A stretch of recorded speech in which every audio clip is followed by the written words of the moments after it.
Hello students, I am Dr. Aruna Mohan from University of Delhi. We are in the process of understanding skeletal system. In the previous session, we have discussed part of axial skeleton, the skull and the vertebral column. We also talked about bones and cartilage. Now, after understanding that much, we can easily appreciate the skeletal system, the dorsal view and the ventral view. In this slide, I would like to show how our skeleton looks like when we look at it from dorsal side and how it looks like when we look at it from ventral side. Before that, let me explain you in our body which is the dorsal side and which is the ventral side. When you are watching me, the view you are seeing is my ventral side and my back is my dorsal side. So, in this particular diagram, you can see on one side you can see the ventral side where you are seeing the face, and where you are seeing the back in the other one is the dorsal side. You can see skull, which we have discussed in previous session. You can see limb bones, leg bones, also sternum, the rib cage, the girdles. We come to ventral side, these which we have seen. In the dorsal side, you can very well appreciate that we are able to see girdle more clearly, the pectoral girdle, scapula, the pelvic girdle, ilium, ischium pubis, and also back side view of rib cage. You can see the vertebrae, and more importantly, you can see the connection of articulation of skull with the vertebral column in the neck area. So, this is roughly the view how our skeleton looks like from dorsal view and from the ventral view. After knowing this, we move forward to understand ribs. The ribs form part of axial skeleton. We know axial skeleton makes axis of the body, that is main axis, starting with skull, going up to vertebral column and then the ribs supporting vertebral column. We have 12 pairs of ribs. These ribs are connected dorsally to the vertebral column. I hope you understand what I mean by dorsally, that is the back side. It is connected to vertebral column, and on the front side, that is ventral side, connected to sternum. But there are some variations to be explained in case of different ribs. We are trying to understand how ribs are connected to vertebral column and the sternum. The ribs are connected on the dorsal side with the vertebral column. I am sure you understand what I mean by dorsal side and the vertebral column, and on the ventral side attached to the sternum, which is the front side. Out of 12 pairs of ribs, the first 7 pairs of ribs, they are attached dorsally to vertebral column and ventrally to sternum. Each of these 7 pairs of ribs, they have 2 articulation surfaces or 2 articulation points with which they are attached to vertebral column, and they are attached to sternum with a bit of cartilage. This is the detail of first 7 pairs of ribs. Coming to 8th, 9th and 10th pair of ribs, that is these 3 pair of ribs, they are of course attached dorsally to vertebral column, but ventrally they are not attached to sternum, but they are attached to 7th rib, that is last of the first 7 ribs. Coming to 11th and 12th pair of rib, both are attached dorsally with the vertebral column and then hanging free, not attached with the sternum, not attached with 7th rib, not attached with any other rib. So, If we try to have the full view of the 12 pair of ribs, the first 7 are attached on both the sides.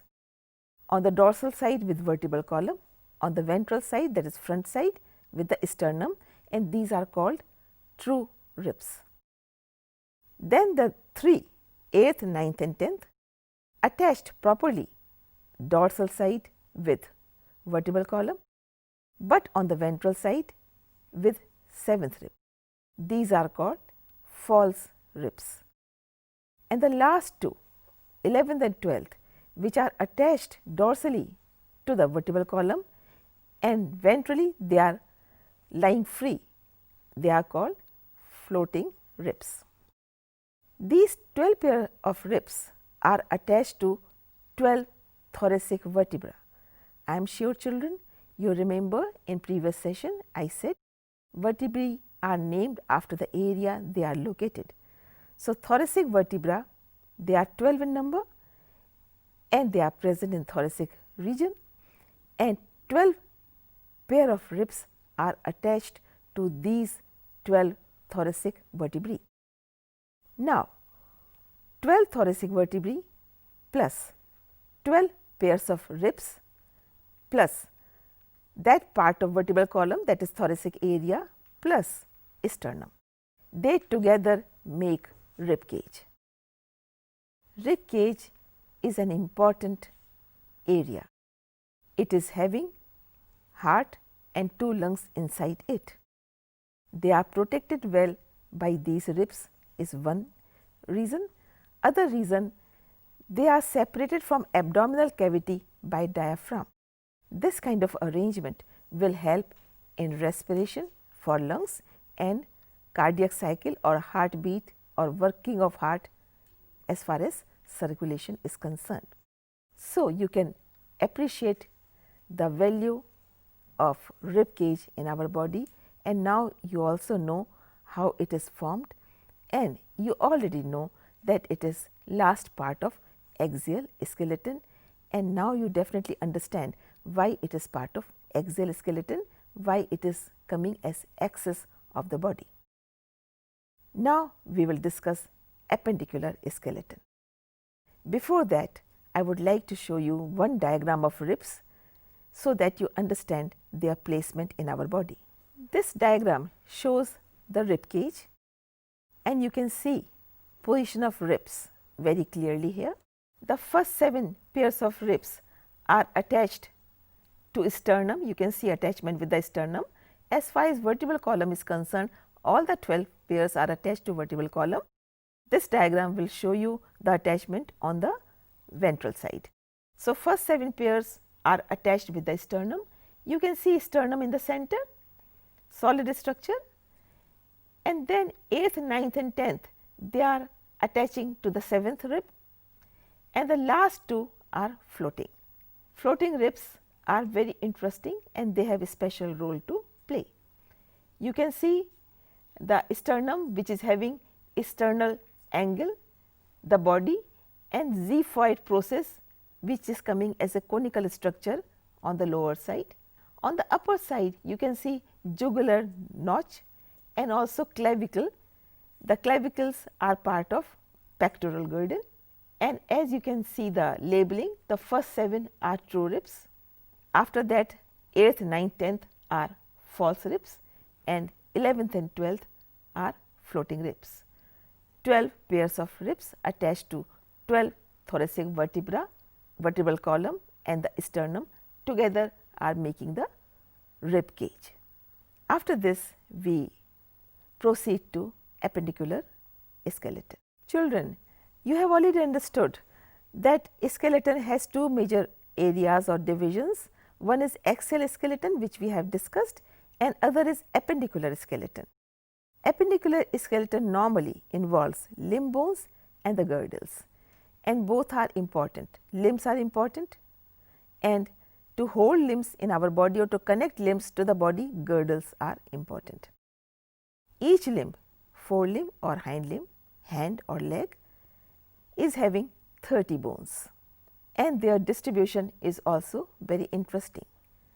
Let us first discuss the hand bone. You can see your own hand. The area from shoulder to the knee is having one bone, and this is called humerus. And from knee to wrist there are two bones called radius and ulna. You can see your little finger. The little finger side is ulna and other side is radius. So, we can also say ulnar border or radial border of the arm. Coming to the wrist, we have carpals, which is made up of 8 very small bones. They are very small in size, attached in a very critical complex way. Why? It will allow movement of wrist. If there was only one flat bone, then wrist could not move anywhere. So, these wrist bones, which are called carpals, are very important, and they are 8 in number. Coming to metacarpals of palm bone, there are 5, which will be holding 4 fingers and 1 thumb, and then phalanges or digits. These fingers are digits for us. They are having 14 bones, 3 in each finger, 3, 3, 3, 3, 12, and 2 in the thumb, 14. Now, this together makes 30 bones. So, each limb is having 30 bones, and each bone has a different role to play. You know, the bone humerus will allow movement of this area, whereas radius and ulna will allow movement of this area, wrist, this area, and palm bones, and then the fingers. You can understand the value of small bones in the body. Suppose our fingers had one long bone, then we could not move finger like this, it will remain like this. So, we have 3 bones, so we can move. Also, because of this arrangement, you are able to use your hand, your fingers, your thumb to hold the things, to write or to drive or to manage any instrument or hold the utensil, do the work, because you have those small bones in your fingers and the thumb. So, that is about the hand bone. Children, we discussed about the hand bones. Hand bones are also called arm bones. More correctly, we can call it forelimb. So, our 2 hands are our 2 forelimbs, and in this we have bones which I have explained you little before, and now I am explaining the same in this diagram. You can see humerus in the upper part of the arm, and then of course elbow. We will discuss elbow when we discuss joints. You can see radius and ulna. The ulna is towards the little finger and radius is towards the thumb. So, that will decide which border of the hand, ulnar border and the radial border. You can see carpals or the wrist bones, and you can also see small bones in the phalanges or digits, or in our case fingers. Very clearly you can see 3 small bones in each finger and 2 small bones in the thumb. In the wrist, arrangement of carpals are in 2 lines, and there is very well defined important joint called elbow, which allows movement of the hand in almost all the directions except 1 on 2. You can see scapula, that is part of pectoral girdle, and also you can see clavicle. You are seeing part of rib cage and the sternum, and behind rib cage is the scapula, that is part of pectoral girdle. If you remember, in the beginning of this session I showed you skeleton, the dorsal side, which was showing scapula very prominently. So, these are arm bones of forelimb bones attached to the girdle, and we will now discuss about the girdle, pectoral girdle. Pectoral girdle, which is providing articulation surface for forelimb, is also having a special structure. It has 2 halves, one right half and one left half. Both are identical because both are going to provide articulation to forelimb of right side and other one to the left side. Coming to the structural part of pectoral girdle, we have clavicle, then we have scapula, and in the scapula one projected part near the shoulder is called spine, to which one small structure is formed. It is called acromion notch. Below this there is glenoid cavity. Why we call it cavity? Because in this cavity the head of bone humerus will fix. You remember when I was talking about the hand, I said this bone is humerus, and head of this bone will fix in the glenoid cavity of pectoral girdle. It is a particular kind of joint which we will discuss when we are discussing joint separately. For now, this is enough for you to understand that head of humerus fits nicely into the glenoid cavity of pectoral girdle and allows all kinds of movements of hand, and the bones which are forming pectoral girdle provide strength to the girdle. I will explain this in the diagram now. You can see articulation of upper limb or forelimb with the pectoral girdle. You can see the glenoid cavity and two clavicles, scapula. This broad portion is scapula, and the upper part is spine, which is projected as acromion process, and just below that you find glenoid cavity, which is going to allow the presence of head of humerus for total movement.